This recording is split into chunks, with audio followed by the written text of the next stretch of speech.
Hey guys, thanks for checking out the Creative Business Forum. This is Bryant Walker with Tavo Media Group. I'm on today with Alex deGolia with Alki Consultants. They work exclusively with financial recruiting, and I'm pretty excited to dive in and learn a bit more about what you do, the types of clients you work with, and just get into it. So Alex, thanks for hopping on.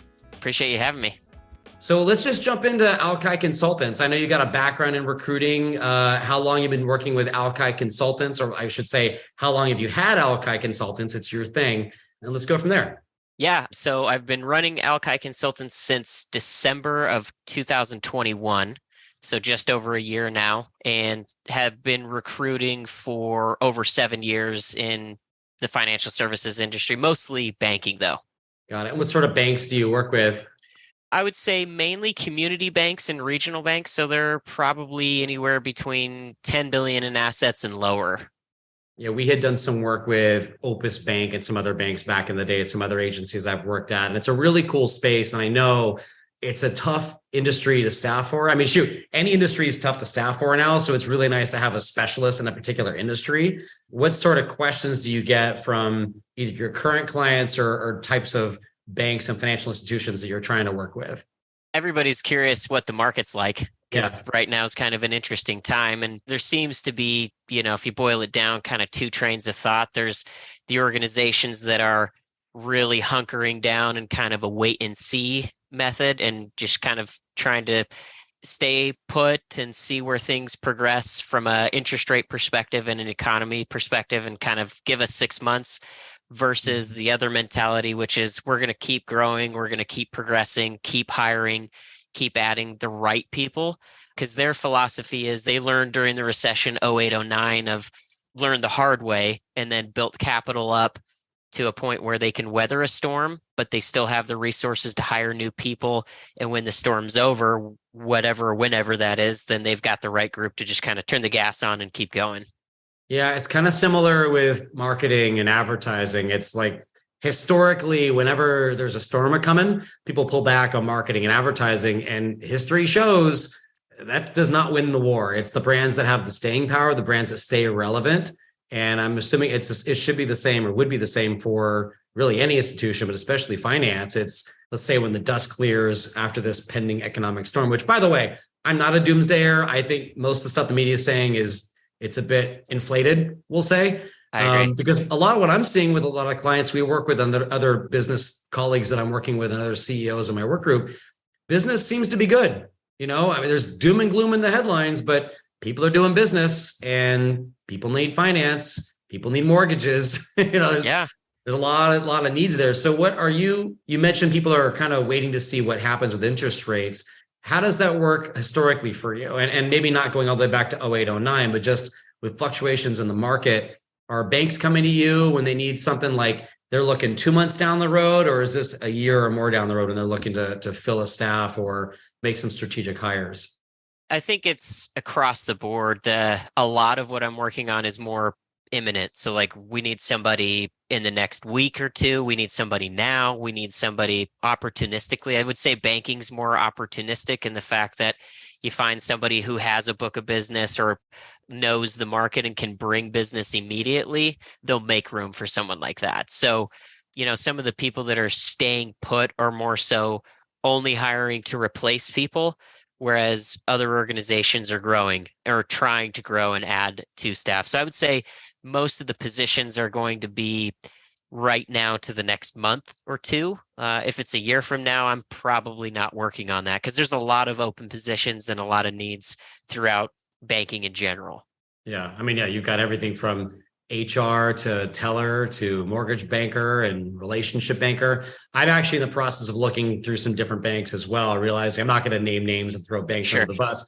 But, we're with a big bank that just got bought by another big bank. And it's like, I feel like we're not as important as we used to be. So looking at some of those smaller institutions, which I think are more kind of in your hub too, so much more focused on relationship banking and looking at, sort of the economic model. Let's say you've got a financial institution that made some cutbacks. And let's say things rebound and they got to go hire a bunch of people. Well, I don't want to work with a banker, especially on the business side of things, that is either just starting his career or, maybe he's a bit green because the market took a big dip and he wasn't actually working in that space. You want to work with someone that actually knows the business and has seen the good times and the bad times. Mhm. You've been in this for how long now? Since 2015. I started August of 2015. So, in my experience so far has been, you mentioned something earlier too, just in terms of business and headlines and kind of seeing versus what you read. It's very similar to me too, because you read Yeah. a lot of stuff in the media and you hear it, but then you talk to banks, which in my opinion, banks are the backbone of business in general, because businesses won't do business without a bank. They need Mhm. those aspects. So banking is healthy. And, there are people being laid off on the mortgage side, but commercially speaking, people are still doing a lot of business. So if banks are healthy, to me, that says that business in general, not all business, but business in Yeah. general is solid. So, and I had some of my best years actually during the pandemic and during times where people talk about business being shaky. Well, even though times are crazy, volatility drives innovation. And it sounds a little cliche, but it makes for a good soundbite. So, Totally. yeah, I mean, Totally. it's true for us too. I mean, we really were, our success as an agency has been kind of reborn out of the pandemic and lockdowns. I think we were doing things as a traditional agency would pre-pandemic, and now out of the pandemic and post-pandemic or whatever, wherever we are on the map, history Mhm. will show. It's just you find different ways to get things done. We're working with clients in different markets that we probably wouldn't have been working with, and also different industries, because we can be agile. And that's not unique to marketing and advertising. I'm sure you're seeing it too. Well, banking was very archaic. It's funny because it supports all of this innovation in business, but at the same time, they're still using very basic technology, Excel spreadsheets. And not that any of that is a negative thing, but they were just very cookie cutter, black and white. And the Mhm. pandemic hit and forced banks and credit unions to implement new technology and to embrace remote work, which they did not before any of this. And so, Yeah. because of that, they're now able to hire new people in different markets and hire for skill set versus proximity. So they Yeah. get a better, it forced banking to speed up with the time. Which is good, and it was so long overdue. And it just takes, Hmm. sometimes it's an act of God to get old industries to move the needle just a little bit. Absolutely. Healthcare is kind of that same way too. And it's just things are moving finally. And I think telehealth was sort of on the fringe, and it got boosted into the forefront because people got to see their doctor Yep. somehow. Yep. And it makes those things that much more accessible. Yeah. So you're in Idaho, right? I'm in Coeur d'Alene, Idaho. Yep. Do you work exclusively in that market, or do you service nationally? I would actually say majority of my work is done in Northern California, so Bakersfield to the Oregon border, but I've worked West Coast and then also nationally. It just depends what type of organization I'm working with. I think a lot of my relationships start in California, but then expand out from there. So made placements all over the country, but I would say majority West Coast and a majority San Francisco Bay Area and Sacramento. Well, that's cool. And I mean, obviously, if it weren't for everything being so accessible virtually, it probably wouldn't Yeah. be the case, because it was just more of like I mean, I remember just meeting with recruiters back in the day, and it was, you got to go sit at the coffee shop and, do the interview and talk shop, which is all good. I'm all for Yeah. the in-person meeting, but it's also just not necessary. Yep. Well, and a lot of people ask me, do you travel a lot? And I'm like, Mhm. no, it's all Yeah. email, phone, virtual meetings. And, I can be just as effective sitting in Idaho, but doing business in California as somebody sitting in California. And all the tools of the trade certainly help with that. I am curious, are there any sort of tools, whether it be a CRM or a project management tool, or tools or suite, that you couldn't live without now that your business model has been pretty well established? Ooh, there's a database called PC Recruiter or PCR. I learned that. I spent 6.5 years with Management Recruiters of Coeur d'Alene, which is part of the MRI network. And so Yeah. they had PCR. So I've implemented that in my business. Couldn't live without that. There's a lot of other programs that you can lean on pretty heavily and get addicted to, but I think I could live without some of those other programs, but PCR, no. So does that serve as a CRM as well? Yep. Oh, okay. Got it. Hmm. That's cool. I've been learning so much. And it's one of the things I love about doing what we do too, is I'm partial to HubSpot because we're HubSpot partners, but I try to remain as agnostic as I can, because God knows I'm going to inherit someone else's platform or tool, and we got to find a way to make it work. Yeah. So that's one that I've not had the experience of working with, but it's cool. Yeah, I mean it's pretty basic and easy to use. It just depends on what your background is using CRMs. But Mhm. I came from the higher education world into recruiting, and so we used a program called DataTel. I don't know if you've ever heard of DataTel, but that was a Just by very name only. I've not used it. yeah, it was super complex and very intricate. So when I came over to management recruiters, it was like, oh, this is super simple and easy and straightforward. I think simple is better. Yeah, yeah, yeah. So, how do you? I mean, it sounds like your business has been growing for a while. You've got obviously the industry expertise. You've got multiple sandboxes in different markets to kind of farm new business opportunities. Does most of your business come from referrals, or do you do a fair amount of hunting as well? What does that process look like? I think one thing I learned in training and just very early from some of the juggernauts in recruiting is that you never stop finding new business. So Mhm. I always make cold calls. I always try and find new business, and I do it every day. I'm pretty diligent and focused and disciplined on finding new business. I don't know if you've ever read the book Fanatical Prospecting No, by I've Jeb not. Blount. I'll That's a put that in the solid one. show notes, though. And so I've always kind of always tried to find new business. So I think a lot of my business is referrals and people who know me by virtue of being in the game now for 7 years, but always trying to find and work on new stuff with new people and meet new people. Very cool. Always be selling. Yep. Always. Yep. Cool. So, Alex, thank you so much for being so forthcoming with everything. I'm really enjoying this conversation. I think what I'd like to get into is like some of your growth goals for the organization, and not to put you on the spot, but like where do you see yourself taking Alki Consultants over the next 3, 5 years and so on? What are some of those growth or aspirational goals for the organization?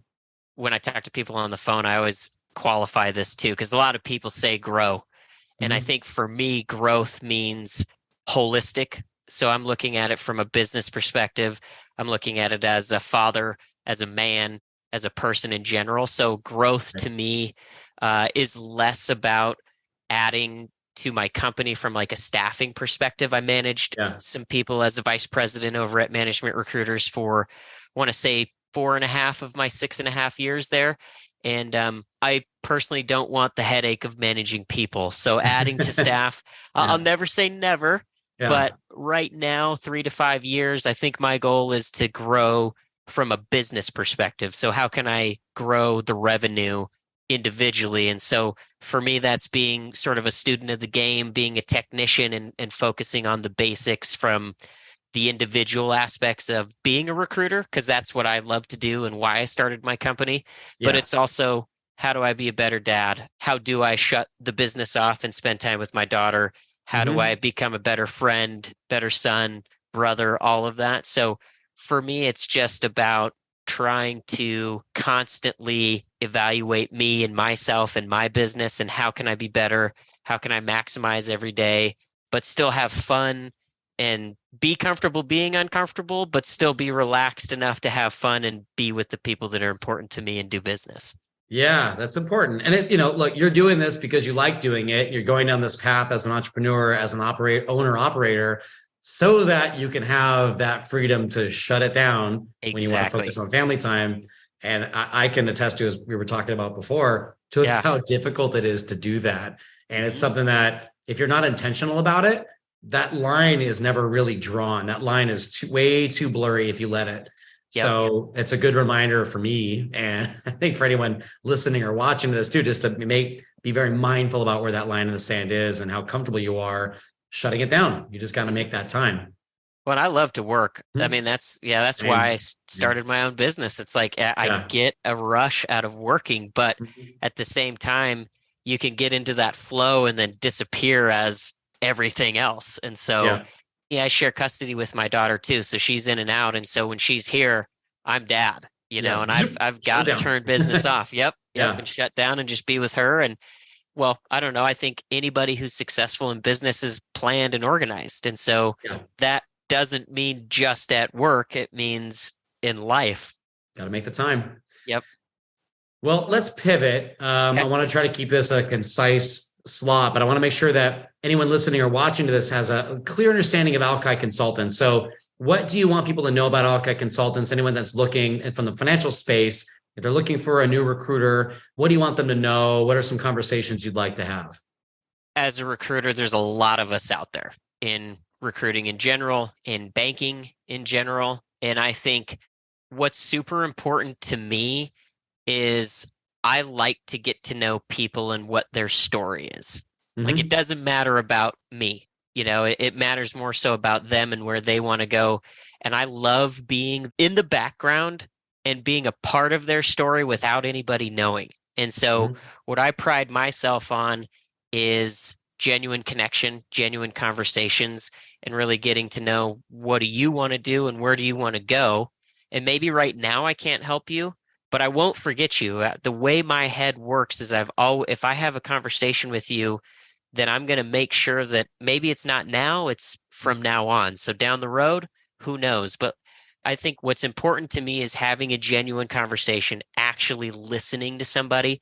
I'm not just trying to have a conversation to get a check. The coolest thing is I get to help people and help companies, and then I get paid for doing that. I think that's what's so cool, but it doesn't start until I actually have a good, solid conversation and actually help somebody. So, I grew up in Dillon, Montana. And so growing up in Southwest Montana, this is the Alki Consultant shirt. And you'll notice my colors are green and white, but my collar's blue, because where I grew up in Southwest Montana, we have a blue collar work ethic. So wherever I go, I bring that same mentality with me. So I'm going to work hard, but in a genuine way. And I don't think all recruiters do that. I think people are pretty transactional and try and hit.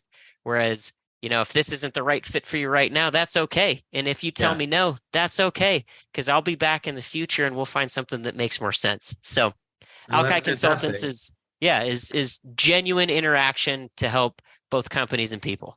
That's a really good, authentic approach. And as someone who's worked with recruiters in different capacities, both on the corporate side and on the agency staffing side, it can very much become a numbers game. I think everyone's kind of sharing a little bit of blame as far as that goes. So it's nice to bring back that human interaction. I love the blue collar work ethic behind that as well. And it's not just another number. It's not just an employee ID. This is a human that's making a career decision to grow their career in finance with another institution. And that has to be a good fit. And if it's not, much like any other industry, but with finance, it's a very delicate thing. It's a very delicate balance. And you want those employees, those team members, to be really solid fits. So that's cool. I appreciate how you're building Alki Consultants in that light. Yeah.